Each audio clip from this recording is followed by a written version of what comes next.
Dharma tidak ada perbedaan besar ataupun kecil, dalam ataupun dangkal, asalkan bisa dipraktikkan dalam keseharian. Semua itu adalah ajaran kebajikan. Karena itulah, saya sering berkata bahwa kita harus menghormati guru dan mementingkan kebenaran. Jika bisa demikian, barulah Dharma di dalam hati kita bisa menjadi ajaran kebajikan. Jika bisa membangkitkan rasa hormat, barulah kita bisa mempraktekkan, menghormati, dan memandang semua ajaran Buddha secara setara. Jika setiap langkah kita tidak menyimpang dari jalan bodhisattva, kondisi batin kita akan sangat indah dan kita bisa memahami kebenaran tentang segala sesuatu di dunia ini. Selain menjadi berpikiran terbuka dan bisa memahami kebenaran, kita juga bisa menjaga keharmonisan dalam menghadapi semua orang dan hal. Saya sering berkata bahwa saat keharmonisan semua orang dan hal terjaga, berarti kita selaras dengan prinsip kebenaran. Keharmonisan ini meliputi keharmonisan dalam melakukan segala hal, keharmonisan dalam memperlakukan semua orang, dan keselarasan dengan prinsip kebenaran. Inilah nilai-nilai keharmonisan yang harus kita pelajari. Kita harus senantiasa membangkitkan rasa hormat, karena yang muncul di sekitar kita mungkin saja Buddha ataupun Bodhisattva. Terlebih, Buddha juga mengajari kita untuk memandang secara setara dengan bijaksana dan menggunakan rasa hormat dalam menghadapi semua orang dan hal. Jadi, di sini saya akan berbagi tentang sebuah kisah kehidupan lampau Buddha, Gembala Cilik. Seorang anak laki-laki berusia 7 tahun yang berasal dari keluarga kurang mampu menggiring kawanan kerbau keluar merumput. Suatu hari, dia mendengar lantunan sutra dari kejauhan, sehingga hatinya dipenuhi sukacita. Dia mencari sumber suara itu dan melihat sebuah vihara. Usai mengurus kawanan kerbau di padang rumput, dia lekas berlari menuju vihara tempat lantunan sutra terdengar. Ada seorang biksu yang sedang membabarkan dharma bagi sekelompok biksu. Tanpa disadari, dia terus berjalan hingga ke hadapan biksu itu. Setelah bersujud dengan penuh rasa hormat, dia duduk untuk mendengar dharma. Setelah biksu itu selesai berbicara, anak itu pun bertanya tentang dharma. Biksu itu berkata, "Engkau hanya iseng-iseng bertanya, atau sungguh-sungguh ingin mendalami dharma?" Anak itu berkata, "Aku sungguh-sungguh." Dia lalu berbincang-bincang dengan biksu itu tentang dharma. Biksu itu merasa bahwa anak itu sangat luar biasa. Dia juga mempelajari banyak prinsip kebenaran dari anak itu, sehingga dipenuhi sukacita dalam Dharma. Saat anak itu meninggalkan vihara, di padang rumput muncul seekor harimau yang mengejar kawanan kerbau hingga terpencar. Ada kerbau yang terluka, ada pula yang terpencar ke tempat yang jauh.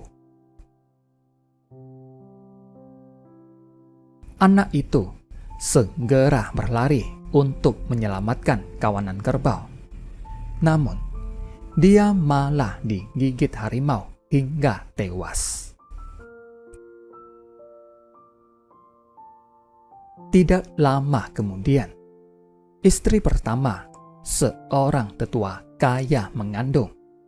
Setelah mengandung, istri pertama ini terus melantunkan sutra. Namun, tidak ada orang yang memahaminya. Karena itu, orang-orang merasa sangat takut. Tetua itu sangat khawatir. Dokter yang memeriksa istrinya juga tidak tahu penyakit apa yang diderita istrinya. Suatu hari, biksu itu melewati pintu rumahnya dan mendengar suara lantunan sutra yang luar biasa, sehingga dipenuhi sukacita. Pada saat itu, tetua itu berjalan keluar dan melihat biksu itu, tetapi tidak memberi salam. Biksu itu merasa sangat heran. Dia lalu bertanya pada tetua itu, "Tuan, apakah orang-orang di rumahmu sering mendengar Dharma?" Tetua itu menggelengkan kepala dan berkata, "Aku tidak paham tentang Dharma. Suara yang terdengar olehmu ini adalah suara istri pertamaku. Tiada satu orang pun yang paham ucapannya." Biksu itu lalu berkata, "Bolehkah aku bertemu dengannya?" Tetua itu menjawab, "Boleh, boleh." Biksu itu pun masuk ke dalam rumah. Saat melihat biksu itu, sang istri dengan penuh rasa hormat bersujud dan berlutut di hadapannya. Mereka mulai membahas Dharma hingga keduanya dipenuhi sukacita. Saat tetua itu menanyakan kondisi istrinya, biksu itu berkata, "Selamat, anak dalam kandungan istrimu kelak akan menjadi orang yang memiliki kebijaksanaan agung." Tetua itu sangat gembira mendengarnya dan segera memberi persembahan kepada biksu itu. Hari demi hari terus berlalu dan anak tersebut pun lahir. Istri pertama itu juga kembali pada kondisi semula. Saat anak itu berusia 7 tahun, biksu itu mengajak sekelompok biksu pergi ke rumah anak itu. Anak itu merasa bahwa biksu itu sangat familiar dan segera bersujud, bagaikan teman lama yang bertemu kembali. Mereka duduk dan mulai membahas Dharma.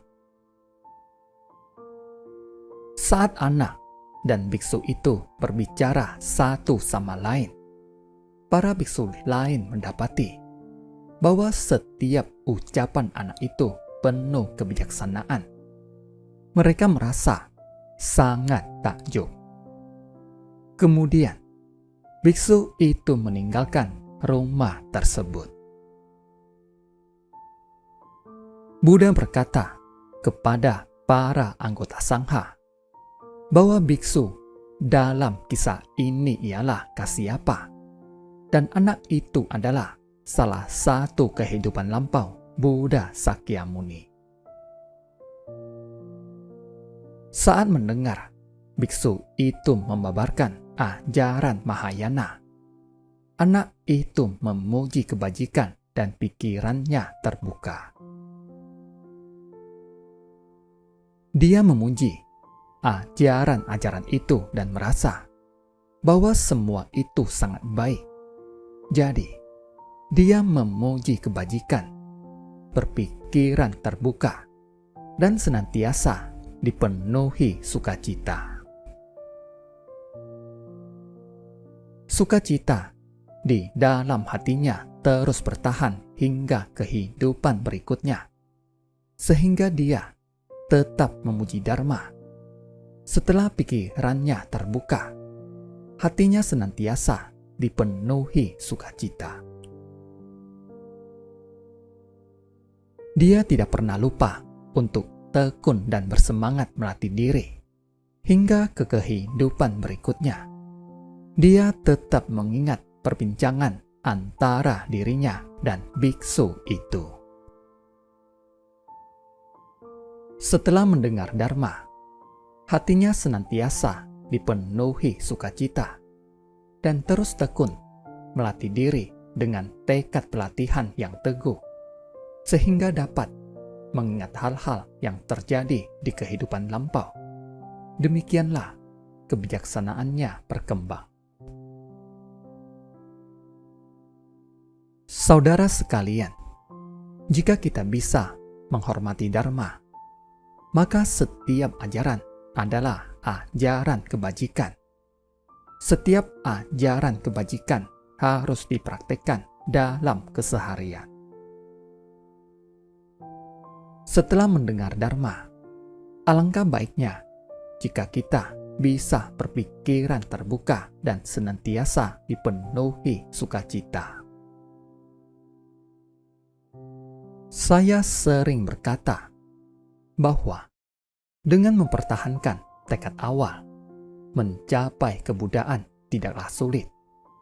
Dengan mempertahankan sukacita dalam Dharma, mengembangkan kebijaksanaan tidaklah sulit.